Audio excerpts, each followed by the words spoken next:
بھاگتے بھاگتے وہ کہیں پر رک جایا کرتا تھا تاکہ اپنی اتھل پتھل ہوتی سانسوں کو بحال کر سکے، اور ساتھ ہی وہ نظر اٹھا کر آسمان کی جانب دیکھ لیتا تھا اور پھر بھاگنا شروع کر دیتا تھا۔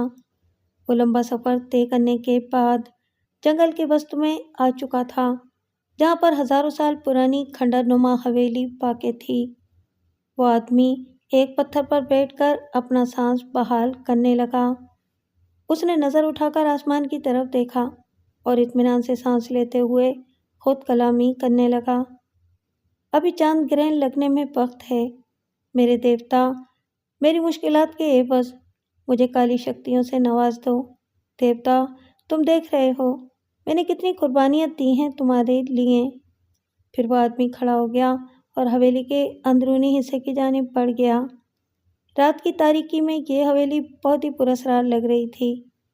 اس حویلی کے اندر جتنے بھی درخت تھے وہ سارے ہریالی سے عاری دکھائی دے رہے تھے، اور ان ٹنڈ منڈ درختوں کے اوپر گدھ اپنے پروں میں سر چھپائے اونگ رہے تھے۔ وہ آدمی دھیمے قدموں سے چلتا ہوا حویلی میں داخل ہو گیا۔ حویلی اندر سے مکمل طور پر خالی تھی۔ اگر اس میں فرنیچر تھا بھی تو اتنے ہزار سال گزرنے کے بعد ان کو دیمک اور دوسری زمینی آفتیں فنا کر چکی تھیں۔ اس حویلی میں راکھ کے ڈھیر، دراڑیں پڑی ہوئی دیواریں، ٹوٹا فرش اپنی تباہلی کا رونا روتے ہوئے محسوس ہو رہے تھے۔ حویلی کے در و دیوار پر جلنے کے آثار واضح دیکھے جا سکتے تھے۔ وہ آدمی مختلف کمروں سے گزرتا ہوا ایک کمرے میں آ کر رک گیا۔ اس کمرے میں دیوار کے ساتھ ایک پتھر جوڑ کر رکھا گیا تھا۔ اس آدمی نے اسی پتھر کو ہٹانا شروع کیا۔ یہ پتھر بہت ہی وزنی تھا اور اسے دیوار سے الگ کرتے ہوئے اس آدمی کے پسینے چھوٹ گئے۔ تھوڑی سی تگ و دو کے بعد وہ اپنے مقصد میں کامیاب ہو چکا تھا۔ پتھر ہٹتے ہی دیوار میں ایک شگاف دکھائی دینے لگا۔ وہ آدمی گھٹنوں کے بل بیٹھ کر اس شگاف میں داخل ہو گیا اور آگے بڑھنے لگا۔ تقریباً 10 منٹ لگاتار چلنے کے بعد وہ سرنگ کشادہ ہونے لگی تھی۔ مزید چند منٹ چلنے کے بعد یہ سرنگ اتنی بڑی ہو چکی تھی کہ 2 آدمی مل کر چلیں تو بآسانی سر اٹھا کر چل سکتے تھے۔ چلتے چلتے وہ آدمی ایک کشادہ کمرے میں پہنچ چکا تھا۔ یہ کمرہ تکون نما بنا ہوا تھا اور ایک کونے میں ایک دیو ہیکل خوفناک مورتی رکھی ہوئی تھی جس کی رنگت سیاہ تھی۔ اس مورتی کا بھدا سا چہرہ تھا اور اس کے منہ سے لمبے لمبے دانت باہر جھانک رہے تھے، اور اس مورتی کے داہنے ہاتھ میں ایک تیز دھار تلوار موجود تھی۔ اس آدمی نے اس مورتی کے سامنے اپنا ماتھا ٹیکتے ہوئے کہا، آزا دیوتا، مجھے کالی شکتیوں سے نواز دو۔ پھر وہ آدمی اٹھا اور گھوم کر اس مورتی کے عقب میں آ گیا۔ اس مورتی کے عقب میں ایک چورس چکنا پتھر پڑا ہوا تھا جس کے اوپر ایک نومولود بچے کا ادھڑا ہوا وجود پڑا تھا۔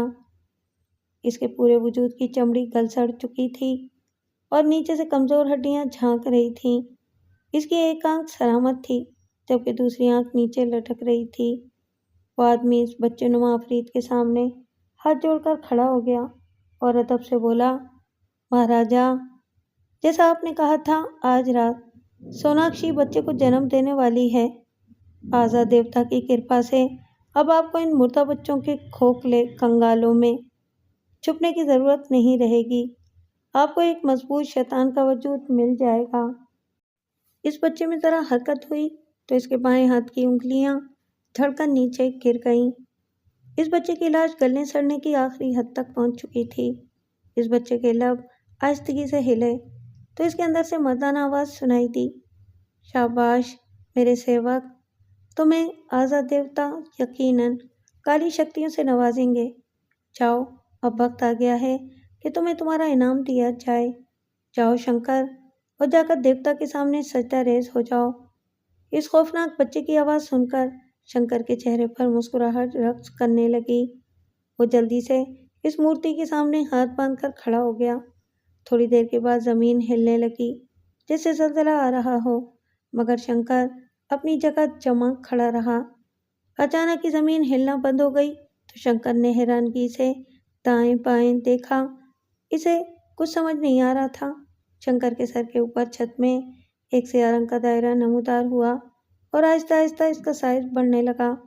دیکھتے ہی دیکھتے پوری چھت سیاہ ہو چکی تھی۔ پھر اس چھت سے ایک سیاہ رنگ کے دھوئیں کی لائن بنی اور سیدھی شنکر کے سر کی طرف نیچے کی جانب بڑھنے لگی، مگر شنکر اس سے بے خبر مورتی کو گھور رہا تھا۔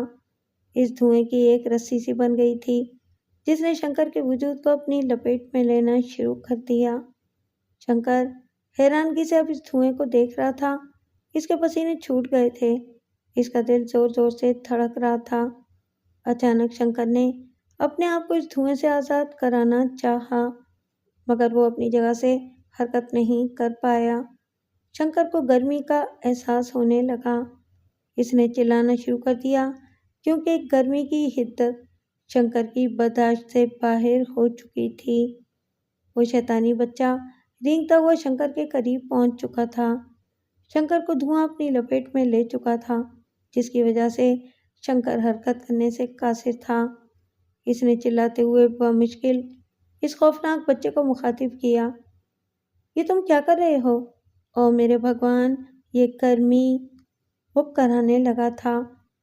شنکر نے پھر بمشکل لب کھولے، میں تمہارا سیوک ہوں اور تم مجھے ہی مارنا چاہتے ہو؟ وہ شیطانی بچہ شنکر کی بات سن کر قہقہے لگانے لگا اور پھر بولا، من میں لالچ ہے تمہارے، جو انسان ایک شیطان کو مردہ بچوں کا وجود لا کر دے سکتا ہے اور اپنی پتنی کو ایک شیطان کے کہنے پر انسانوں کا خون پلا سکتا ہے تاکہ اس کے وطن میں پلنے والا بچہ شیطانی طاقتوں سے بھرپور ہو۔ کیا ایسا شیطان اعتبار کے قابل ہو سکتا ہے؟ نہیں نا۔ تمہیں کالی شکتیاں دینے کا مطلب اپنے ساتھ دشمنی مول لینے کے برابر ہے۔ تم نے ایک شیطان کا ساتھ دیا اور بھی اماوس کے شیطانوں کا ساتھ دینا بے وقوفی ہے۔ شنکر غصے اور تکلیف کی شدت سے تھر تھر کانپ رہا تھا۔ شنکر غصے اور تکلیف کی شدت سے تھر تھر کانپ رہا تھا۔ اس کا وجود چوہے دان میں جکڑے چوہے کی مانند دکھائی دے رہا تھا۔ شنکر نے غصے سے کہا، میں نے اپنی پتنی کو تمہارے قدموں میں نچھاور کر دیا اور تم مجھے ہی مارنا چاہتے ہو؟ اس بچے نے کہا، بے شک تمہارے سوا اماوس کے شیطان کا زمین پر پرویش ممکن نہ تھا، مگر تم میرے لیے ایک ذریعہ بنے۔ تم جو انسانوں کا خون اپنی پتنی کو پلاتے تھے، اس پر میں منتر پڑھتا تھا اور اسی وجہ سے تمہاری پتنی کے پیٹ میں پلنے والا بچہ شیطان کا روپ دھار سکا۔ وہ بہت ہی شکتیشالی ہوگا اور وہی اماوس کا شیطان واپس لائے گا۔ ہمارا آزاد دیوتا اس کی رکشا کرے گا۔ اس شیطانی بچے کی آواز جیسے ہی معدوم ہوئی، کمرے کے اندر شنکر کے سر پر منڈلانے والے سیاہ بادلوں میں بجلی چمکی جو تیزی سے شنکر کی طرف لپکی اور شنکر کے وجود کو بے جان کر گئی۔ شنکر کٹے ہوئے درخت کی مانند ایک طرف زمین پر دھڑام سے گرا اور ساکت ہو گیا۔ وہ مر چکا تھا۔ پھر اس بچے کا خوفناک وجود کانپنے لگا۔ اس کے منہ سے ایک سیاہ رنگ کا گاڑھا مادہ باہر نکلنے لگا۔ وہ سیال زمین پر ایک باریک لکیر بنا کر چلتے ہوئے شنکر کے منہ سے داخل ہو گیا۔ اب وہ بچہ بے جان ہو چکا تھا، مگر شنکر کے وجود میں حرکت ہو رہی تھی۔ شنکر نے آنکھیں کھول دیں۔ شنکر کی آنکھوں کا رنگ تبدیل ہو چکا تھا۔ شنکر کے ہونٹوں پر شیطانی مسکراہٹ رقص کرنے لگی۔ وہ شنکر نہیں تھا۔ راہل اضطرابی کیفیت میں ذہن میں ٹہل رہا تھا۔ بار بار اس کے ذہن میں شنکر کے متعلق عجیب طرح طرح کے خیالات ابھر رہے تھے۔ اس کی گمشدگی راہل کو خطرے کی پیشین گوئی دکھائی دے رہی تھی۔ اس وقت وہ مسلسل بھگوان کی پرارتھنا کرنے میں مشغول تھا۔ وہ پرارتھنا کر رہا تھا کہ سوناکشی کو کچھ بھی نہ ہو، جبکہ کمرے کے اندر سے سوناکشی کی خوفناک چیخیں گونج رہی تھیں۔ کبھی کبھار دائی گنگا کی آواز بھی سنائی دے جاتی جو سوناکشی کو حوصلہ رکھنے کی تلقین کرتی۔ کچھ دیر کے بعد اچانک ہی سونا کی چیخیں بند ہو گئیں۔ راہل نے دروازے کی سمت دیکھا۔ اس کا دل زور زور سے دھڑک رہا تھا۔